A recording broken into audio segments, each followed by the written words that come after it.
Bom dia. Bom dia, pessoal. Vamos começar?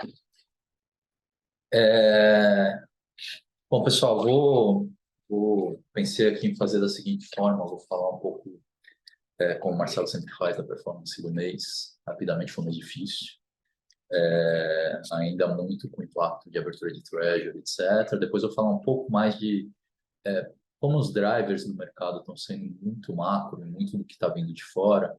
Eu vou mostrar para vocês, fazer um pouco diferente dessa vez, fazer uma apresentação, mostrar um pouco os slides, as coisas que a gente tem olhado aqui, estudado, para tentar balizar e debater um pouco com vocês as nossas posições. A gente mudou pouco, colocamos heads, mas a história de médio prazo para a gente não tá alterada, segue sólida, apesar dessa balançada muito maior do que a gente gostaria ou que a gente esperava nesse curto prazo, tá?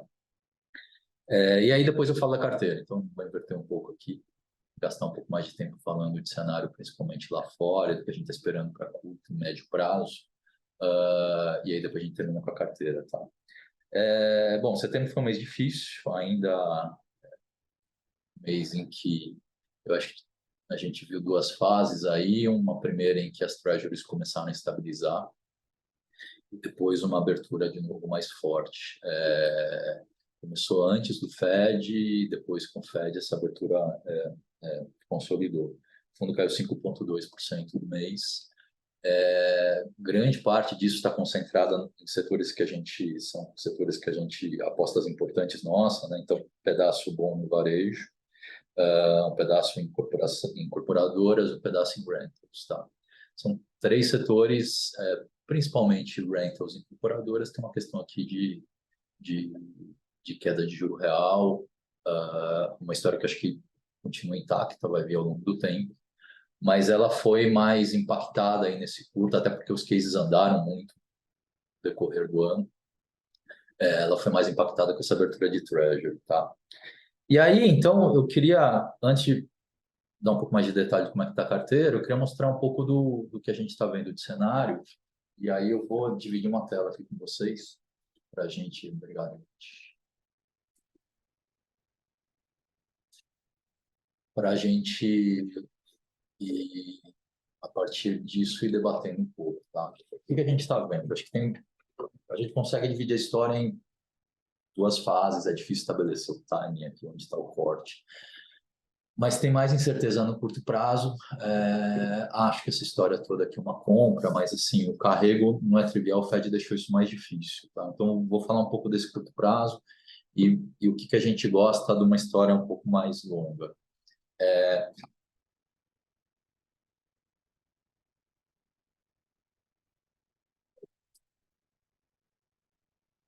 Tentando virar as páginas aqui, não eu consigo. Bom, isso daqui é Treasury. Só para mostrar a correlação grande dos mercados, o negócio aí de final de junho para cá, esse branco que eu destaquei é a Treasury invertida, tá? No fundo é o PU dela. Então, isso daqui é a abertura de taxa, isso daqui são todos os outros mercados relevantes aí. Eu botei o EWZ, que é o MSCI de Brasil, botei o S&P, botei o MSCI de emergentes e botei o Small, que é um índice de papéis.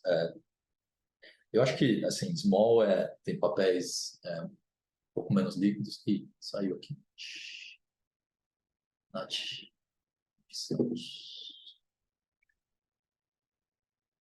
Desculpa, pessoal. Pronto.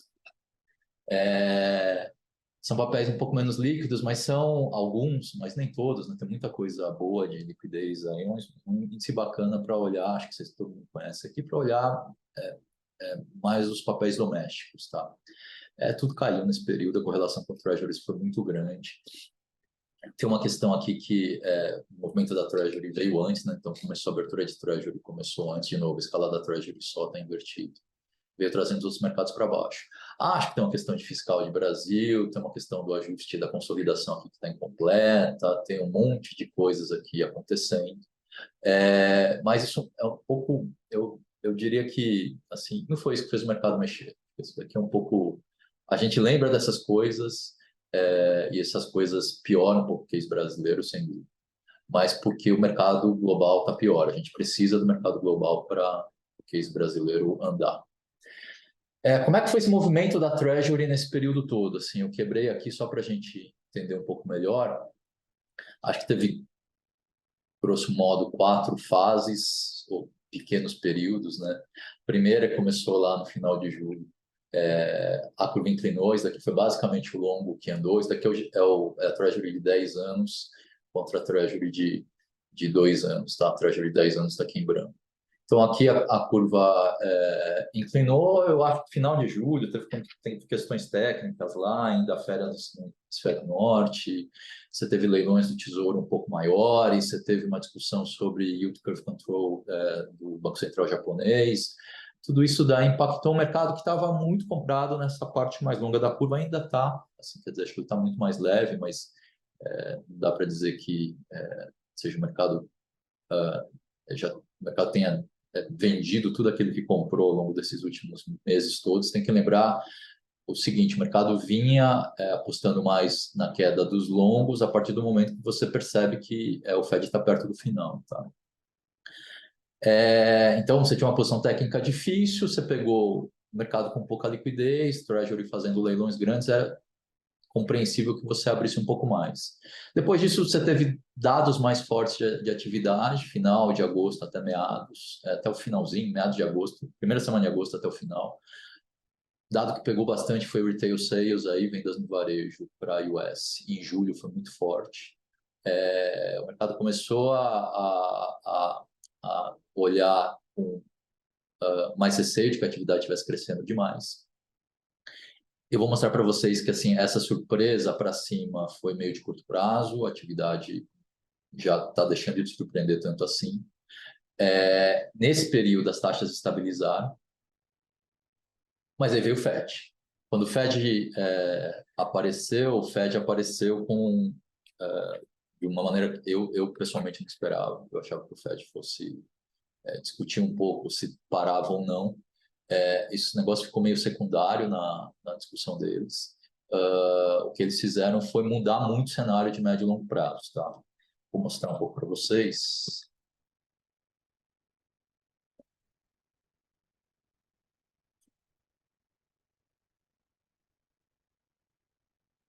O que aconteceu aqui? Desculpa, peraí. O Fed, ele mexeu basicamente na projeção de crescimento e muito na projeção de desemprego. As duas coisas mexeram muito. Se você olhar o crescimento para 24, 25, além de 23, evidente, é verdade, ele estava muito defasado no crescimento para 23. Então, ele saiu desse 1, vai ser algo perto de 2%, acho que é completamente ok. Mas esse crescimento aqui em 24 e 25, a economia não desacelera. Ele está muito perto do que é o crescimento de longo prazo, então ele abre um pouco hiato aqui. Tá? É um soft landing, um super soft landing, na verdade. Taxa de desemprego vai para 4,1 e fica. A Nairo, né, a taxa de desemprego de longo prazo, que é não inflacionária, está em 4. E ainda assim, você vê quedas de inflação que vão convergindo para a meta, de uma maneira gradual, mas convergindo para a meta. E aí, o que eles colocaram lá nas projeções? Mundo que tem mais crescimento, você deslocou um pouco para cima, para frente, a queda de juros. Eles mantiveram mais um aumento nesse ciclo. E estão colocando que começam a cortar juros. Tem 2 cortes, na verdade, ao longo de 24. Então, estamos falando de corte no último quarter, provavelmente. Tá? Antes você tinha 2 a mais. O mercado olhou para isso. Isso não é um cenário ruim. É um cenário, é um super soft landing, tá? Em que você vai desinflacionando a tal da desinflação imaculada, você vai desinflacionando essa economia sem pagar quase nenhum custo de atividade. Você só está tirando o excesso. Mas qual é o problema com esse cenário? O problema com esse cenário, aqui eu tentei fazer uma coisa um pouco mais, muito mais esquemática, né, na verdade, só para a gente tentar entender um pouco. O problema desse cenário é que a gente vai mais para perto de uma região de mais risco. Tá? O que acontece aqui? Quando a gente está olhando para inflação 24, 25 e crescimento em 24, 25, quanto maior o crescimento, essa escala aqui está invertida, só para deixar o gráfico um pouco mais claro, mas quanto maior o crescimento, maior a inflação, evidentemente, você vai entrando num território em que o Fed precisa fazer mais. Eu botei aqui esquematicamente, se você em 24, 25 está crescendo acima do 1,6 e tua inflação está ainda muito acima da meta, a meta deles é 2, ele vai ter que subir mais juros. Tá? Aqui realmente o mercado tem que realizar. O que eu acho mais provável é alguma coisa entre convergência para a meta com desaceleração ou um soft landing. Quer dizer, você ficar rodando taxas de crescimento abaixo do que é a taxa de crescimento de longo prazo e com inflação convergindo para a meta gradativamente, tá? E aqui o soft landing com a convergência é mais a velocidade em que você converge para a meta. A hipótese que a gente tem é que o mercado vai ficar entre esses dois cenários, até eu acho que é um pouco mais provável você estar no cenário de convergência com desaceleração, até os dados de atividade mostrarem que você está desacelerando um pouco mais, tá? Não é um hard landing com recessão, mas é uma desaceleração com a inflação vindo gradativamente para baixo. O que o Fed fez, na verdade, ele estava mais para cá, para o meio desses quadrantes aqui, ele se aproximou mais desse cenário azul. Quando você vai se aproximando desse cenário que o Fed precisa fazer mais, você está mais sujeito a choques, né? Qualquer choque para cima de demanda ou qualquer choque para cima de preços pode fazer com que o Fed tenha que mudar a estratégia e começar a subir juros novamente. Tá? Reação do mercado a isso é encurtar a duration. E aí, só voltando um pouquinho aqui.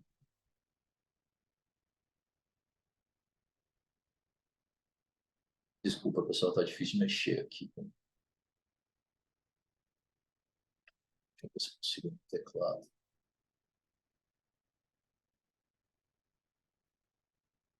Esse mouse aqui está gostando.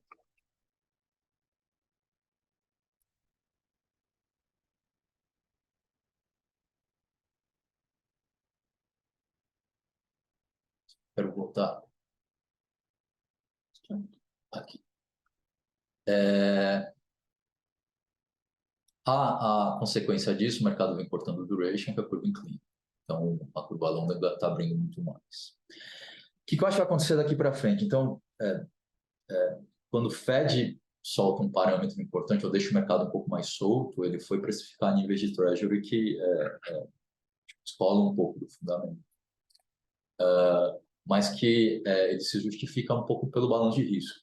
Você está indo para um pedaço dessa combinação de crescimento e inflação que você não aceita muito desaforo, tá? Então, tem que ter um pouco, o mercado está botando mais prêmio, está tentando achar ainda qual é o prêmio justo para esse tipo de situação. O que eu acho que vai ser limitador disso daqui para frente? Acho que tem duas coisas, uma mais de curto prazo, mas o mercado tem que achar seu preço, olhando para preço, e aí acho que o melhor jeito de olhar para isso é o juro real.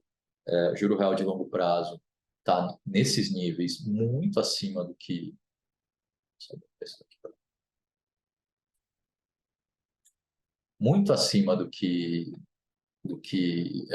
foi esse ciclo inteiro. A gente está a níveis próximos de 2006, 2007, que foi um grande ciclo de subida de juros pré-crise financeira. Nesse período todo, a gente sabe que a taxa neutra, a taxa real de longo prazo, veio caindo. O mercado parece esticado, mas ele está buscando prêmio ainda. Tá? Outra questão que acho que ajuda, aqui é a Treasury de 2 anos, e aqui eu só plotei o índice de surpresas econômicas que o CIT calcula. Isso aqui é um índice que você baliza a diferença entre os dados que vão saindo e o consenso, para mostrar que um pedaço da abertura veio com surpresas econômicas indo, mas de final de agosto para cá, esse índice veio vindo para baixo, as treasuries continuaram abrindo. Então, tem um componente aqui que vai além de fundamento. Tem um pedaço aqui que é meio técnico, um pedaço da leitura do Fed, tá? Mas se os dados continuarem vindo razoavelmente em linha, um pouco para baixo, essas coisas vão reparametrizando a abertura de Treasury, tá? Então, esses dois fatores, um pouco o nível e a maneira como os dados têm vindo, acho que ajudam a segurar essa abertura. De qualquer forma, o Fed deixou de ser um empecilho para isso no curto prazo. A gente fica muito mais na dependência de irem vindo dados semana a semana, e os dados oscilam, não tem jeito. Isso vem formando uma trajetória de desaceleração e desinflação, do que você ter um Banco Central que vai falar, opa, já deu, estou começando vou ficar parado aqui por um tempo. O Fed ainda não chegou lá. Então, você deixa o mercado mais solto nesse curto prazo. Esse é um problema. Tá? Falar um pouco do que a gente está esperando adiante. Então, a gente olha para o mercado, acha que ele foi muito além na precificação, muito além do fundamento, mas a gente sabe que o mercado está procurando um preço ainda e sabe que ele vai ficar volátil enquanto você não tiver uma sequência boa de indicadores indo para baixo, ou o Fed mudando de postura, mas o próximo Fed é novembro, então temos um tempo até a gente ter uma noção melhor de que é o plano de voo desses caras. Mas, esticando um pouco o horizonte, acho que a gente tem que olhar para o que está vindo na economia, tá? E a tendência, eu acho, mudou muito pouco. Apesar de toda essa reprecificação, ela mudou muito pouco. A gente continua com uma história de desinflação. Falar um pouco da desinflação para a US e um pouco para o caso brasileiro. O que está acontecendo para a US, acho que isso vale para uma porrada de países do Ocidente, a gente está numa fase de inflação em que o núcleo de bens e o núcleo de serviços vão alinhando. Tá? A inflação globalmente teve 3 fases, esse período de inflação elevada. Né? Começou no período da pandemia, basicamente a inflação de bens que explodiu, escassez gigantesca, a demanda por bens explodindo, você teve estímulos muito grandes, então todo mundo tinha dinheiro, não tinha no que gastar para serviços, foi comprar bens. E aí bens, você tem problemas de estoque, você tem problemas de cadeias que são mais complexas. Teve disrupções por causa da Covid, algumas cadeias pararam, os bens foram para preços de escassez. Tá? Isso valeu até o início do processo de reabertura, lá no começo de 22. Ao longo de 22, com os bancos centrais no mundo inteiro subindo os juros, essa demanda também caiu. E a gente vê esse core de bens indo para baixo. Qual foi o problema dessa fase? E aqui isso daqui é o PCI, tá? No CPI esse troço ainda é mais intenso. Nessa fase de reabertura, a demanda deslocou de bens para serviços.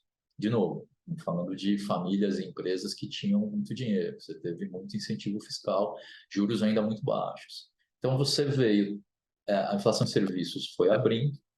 Nesse processo todo, a gente tem que entender também que tem um componente forte aí de preços relativos, quer dizer, quem tomou um aumento de custo grande, mas estava com a demanda escassa por causa da Covid, não conseguiu fazer essa recuperação ao longo de 21, começo de 22. Ele foi fazer isso no decorrer de 22.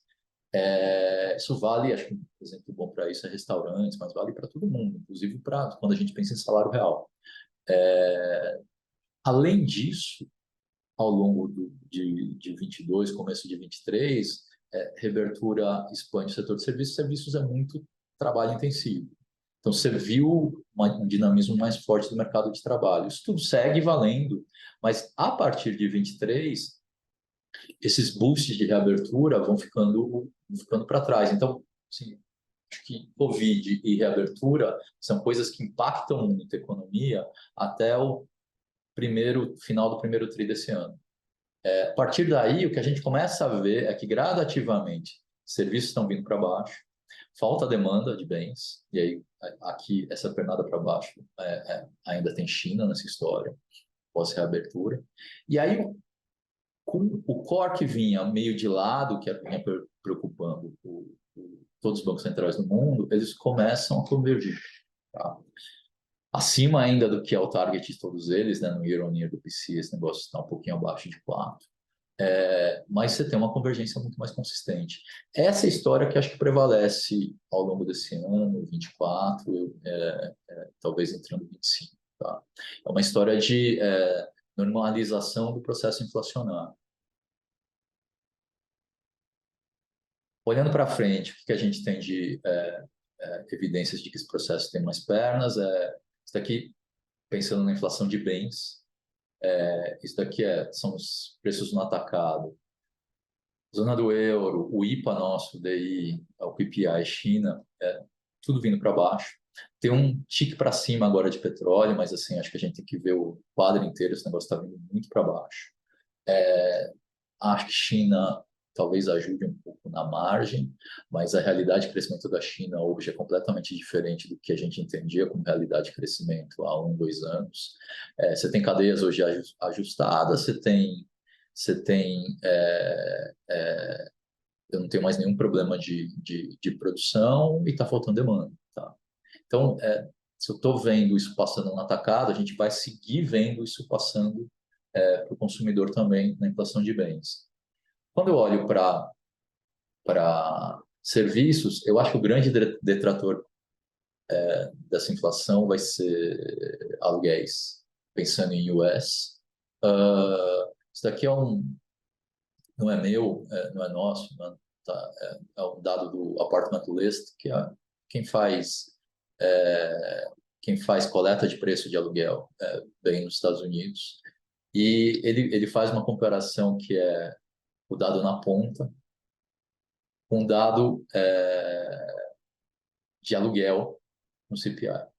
Tá? O que a gente sabe aqui? Que o dado na ponta, o aluguel veio caindo, só que o CPI, por construção, ele vai só absorvendo os aluguéis novos conforme os aluguéis vão vencendo. Então, eu tenho um estoque de aluguéis lá, só uma parte deles vence a cada mês, e aí essa parte é marcada para baixo. Então, eu tenho uma inércia grande nesses preços de aluguéis, na maneira como o índice é composto, mas gradativamente ele vai convergindo não para o mesmo nível, mas assim para patamares mais parecidos com o que vem acontecendo na ponta, né? Desde que a ponta, claro, estabilize. Tá? Então, a gente sabe que a inflação de aluguel está muito inflada ainda nas inflações cheias de US. Essas coisas vão vir para baixo.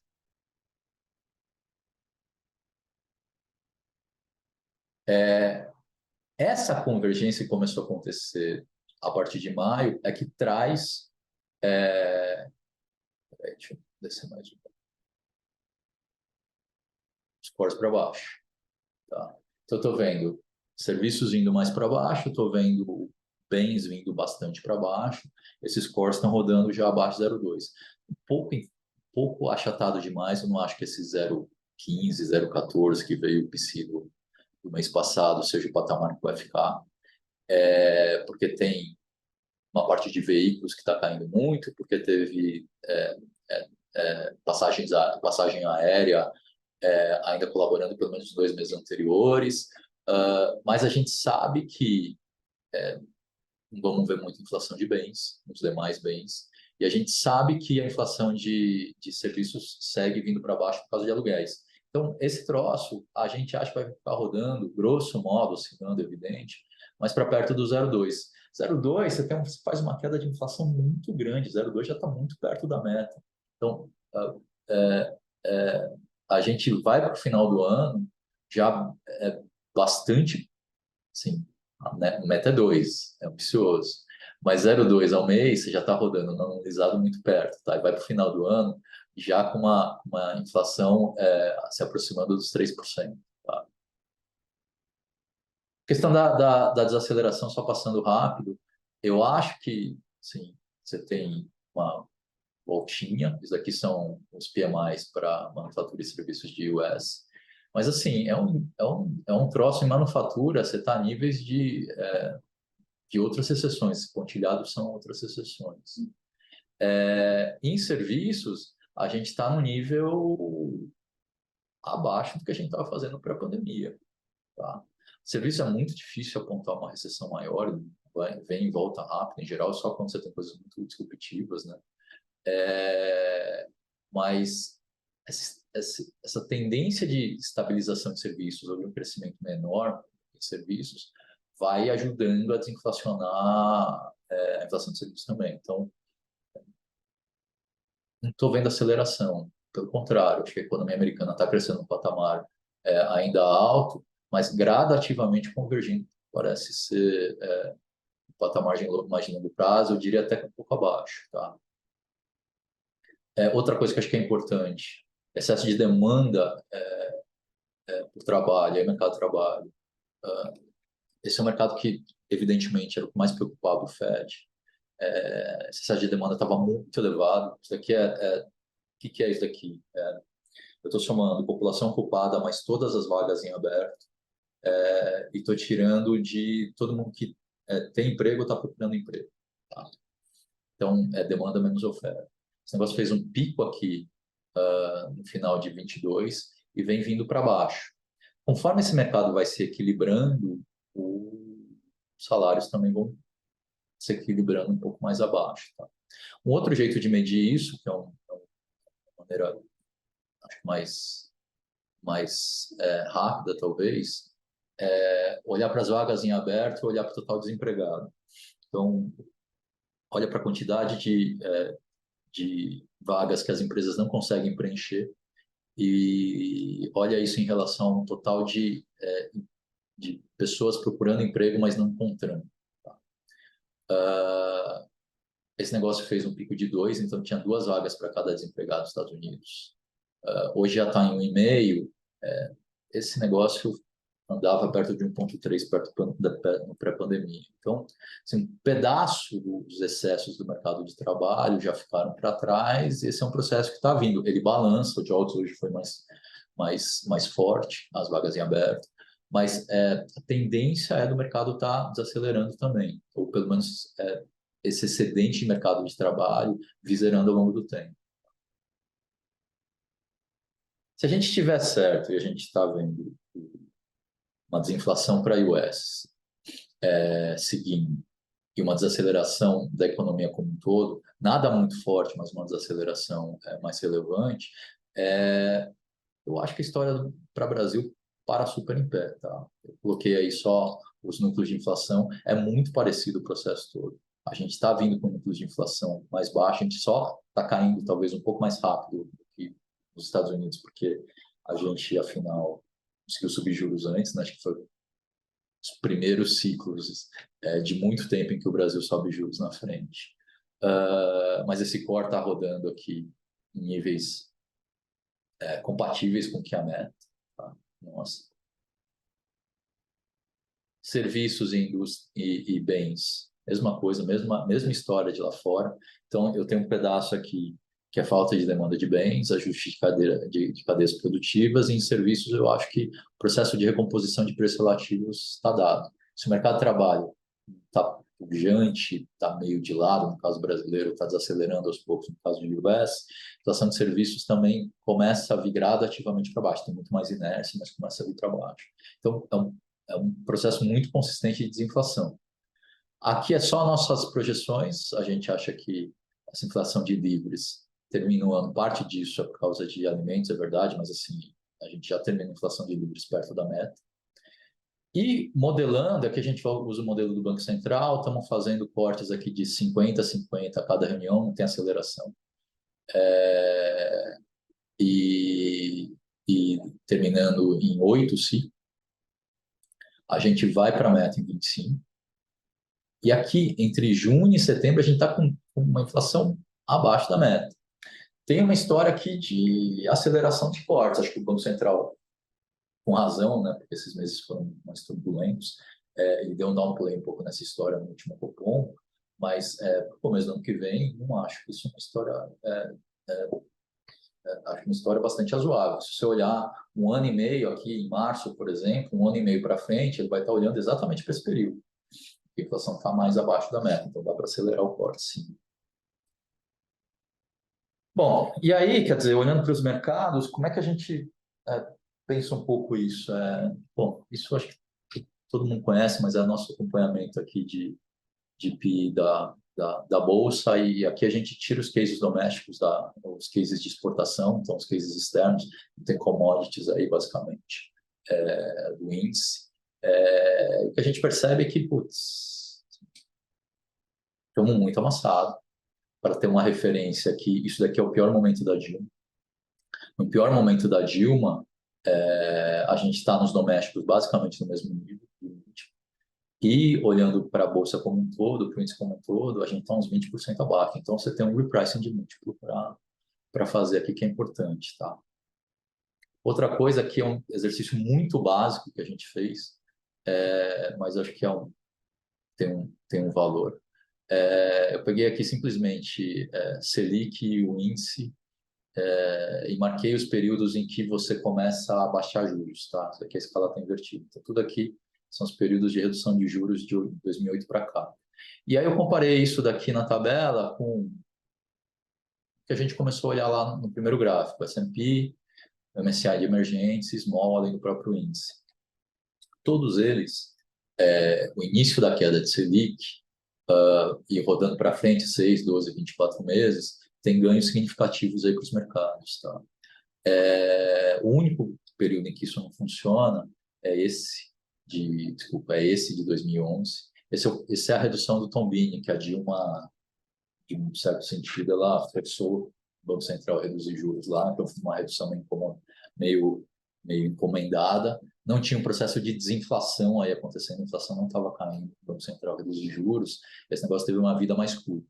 Mas em todos eles, principalmente nos ciclos em que você tem o mercado global indo bem, o ganho é expressivo. E ele é mais expressivo, evidentemente, nos cases domésticos, tá? Então, o small ainda mais. Deixa eu tirar aqui, esse daqui é basicamente o que eu queria mostrar para vocês. Tirar a apresentação?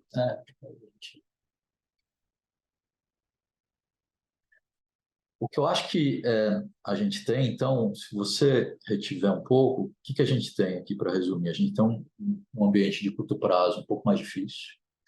É difícil dizer, eu acho que está descolado um bocado de fundamento, tem muito de ajuste técnico aí nessa história toda, mas é um mercado que está buscando preço, então é difícil dizer um pouco quando que esse repricing termina. Os mercados aqui estão muito complicados.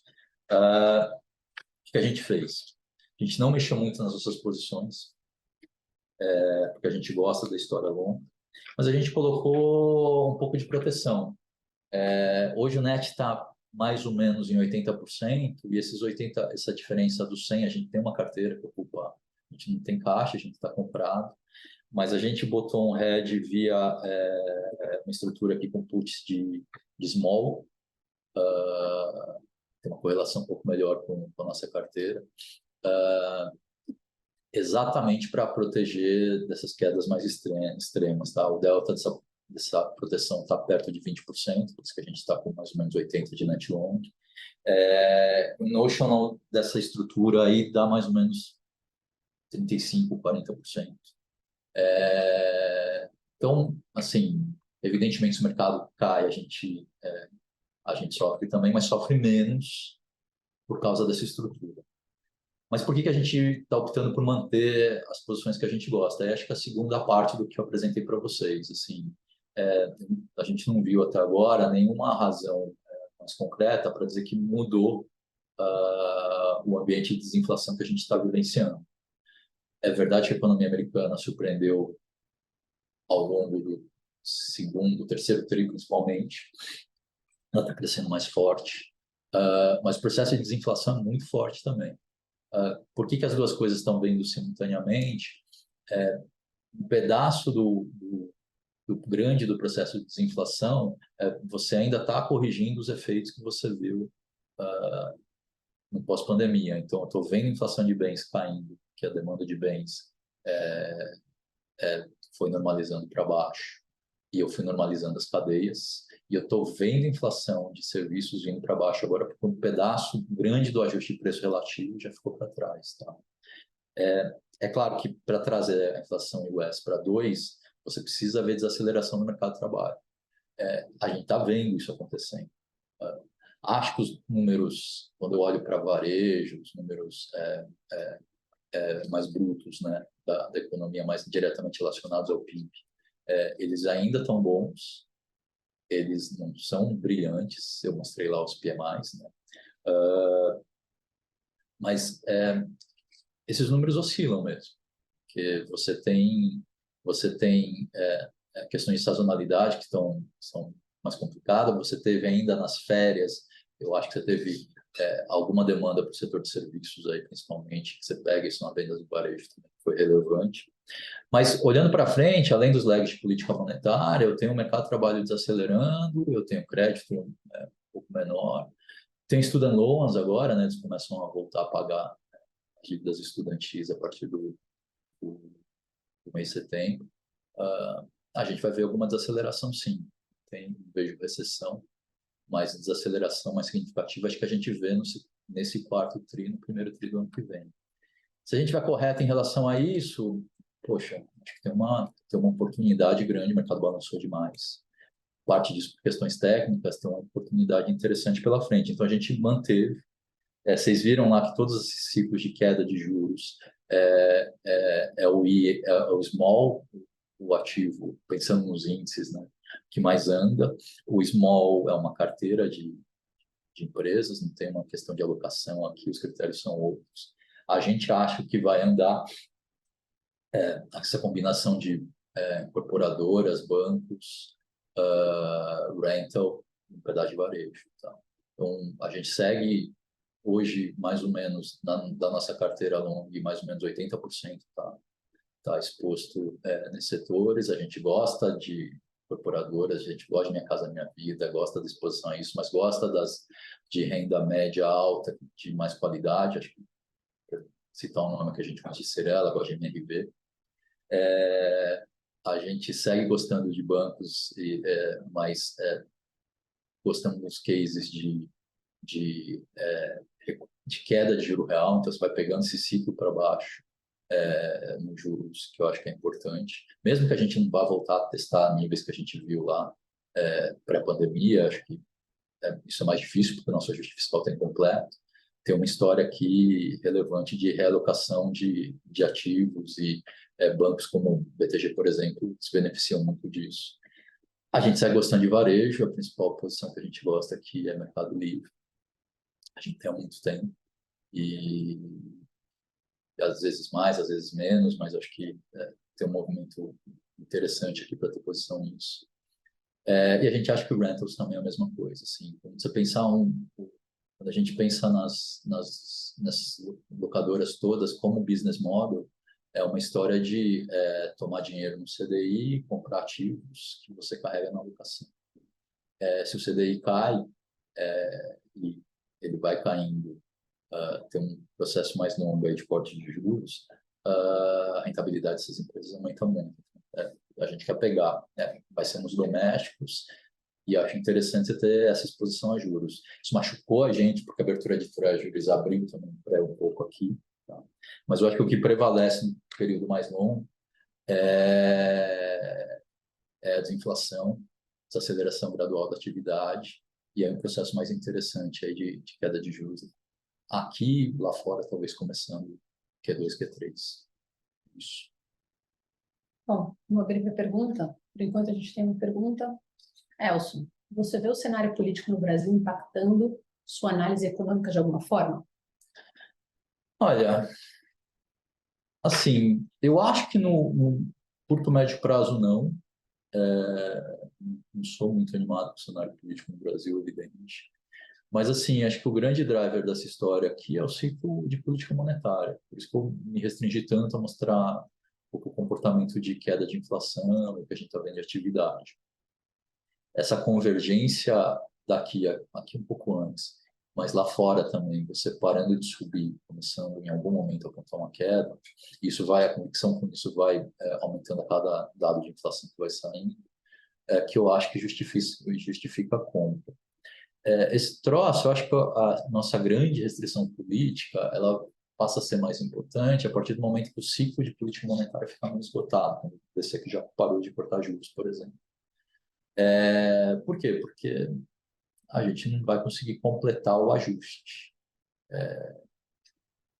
parte por causa das restrições políticas. Assim, esse é um Congresso que não aceita muito aumento de carga tributária, e esse é um governo que quer cortar gastos. Então, essa é uma questão que é menos relevante agora. O que a gente tem que monitorar nisso é o timing, a maneira como eles vão tratar essa questão do déficit zero. Me parece, com o espaço que o Haddad ainda tem dentro do governo, apesar de a gente for amigo, os números da economia estão muito bons. Isso deu um espaço para o Haddad postergar esse debate.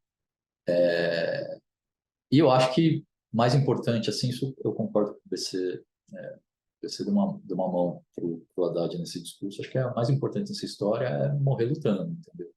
É tentar mostrar que você vai, mesmo que você não consiga, que você está tentando. Enquanto o governo estiver mais ou menos nesse caminho, não vejo muito problema. Tá? Vai virar uma boa razão para vender. Eu acho que o mercado, quando as coisas, se tiver num momento global, eu acho que esses 2 últimos meses são uma boa lição disso. Assim, a gente é muito dependente do momento global. Se a gente parar de baixar juros aqui, tiver amadurecido o ciclo, e se você chegar no momento lá fora em que você parou de cortar, ou estiver próximo disso, acho que não dá mais para ter posição. Aí está na hora de vender o Brasil. Tem que lembrar que a gente não tem uma história estrutural dessa vez. A gente é basicamente um trade ciclo. Mais uma. A discussão do nível de endividamento americano pode atrapalhar a tese de queda de juros dos Estados Unidos no ano que vem? Olha, essa é uma boa pergunta. São uma tese, assim, os caras mais bear, assim, aí estou falando dos ultra bears, assim, quando olham para o mercado, eles acham que você tem que ter um prêmio maior e sensivelmente maior nas curvas para a US por causa do endividamento maior, por 2 razões, porque você tem um endividamento hoje maior e porque todas essas coisas de debt ceiling, shutdown, mostram que você não consegue fazer uma solução de compromisso lá entre os dois partidos. Né? Então, você tem, assim, tanto aqui quanto lá, uma polarização muito maior, mas lá não tem um centrão. Então, no fundo, as decisões ficam interrompidas. Se você quiser fazer um grande esforço de ajuste fiscal lá, os democratas vão querer fazer via tributos. Tax rebate do Trump, que o Trump botou lá atrás, vence daqui a 2 anos. Os democratas vão querer fazer por aí, os republicanos vão querer fazer cortando gasto. Então, assim, não tem uma solução para isso. Concordo com esse ponto, mas eu acho que o mercado ainda é muito difícil. Estamos falando de um troço muito especial. Um país que cresce maduro, cresce a 2% ao ano, instituições que ainda funcionam muito bem, consumidor um absurdo de forte, e que, no fundo, tem esse enorme privilégio de emitir a moeda que todo mundo quer. Então, até você romper isso, e aí você carrega o teu caixa em bons americanos, até você romper isso é muito difícil esses prêmios abrirem dessa maneira. Eu acho que pode ter um componente disso na abertura de taxa, aí estou pensando mais em longo prazo, pensando em taxa neutra, mas não foi isso que fez as taxas abrirem nesse curto prazo. Tá? Então, e como a gente está perto de começar o ciclo de queda, eu acho que essa é uma discussão talvez um pouco adiante. Não vejo isso, nesse ciclo que a gente está mirando, não vejo isso sendo possível, pelo menos dos dados que a gente está vendo. Não temos mais perguntas. Pessoal, obrigado. Então, se vocês tiverem mais dúvidas e quiserem debater mais coisas, a gente está por aqui. Tem todos os canais aqui que a gente pode manter contato com vocês. E mês que vem a gente está aqui de novo. Obrigada, gente. Obrigado.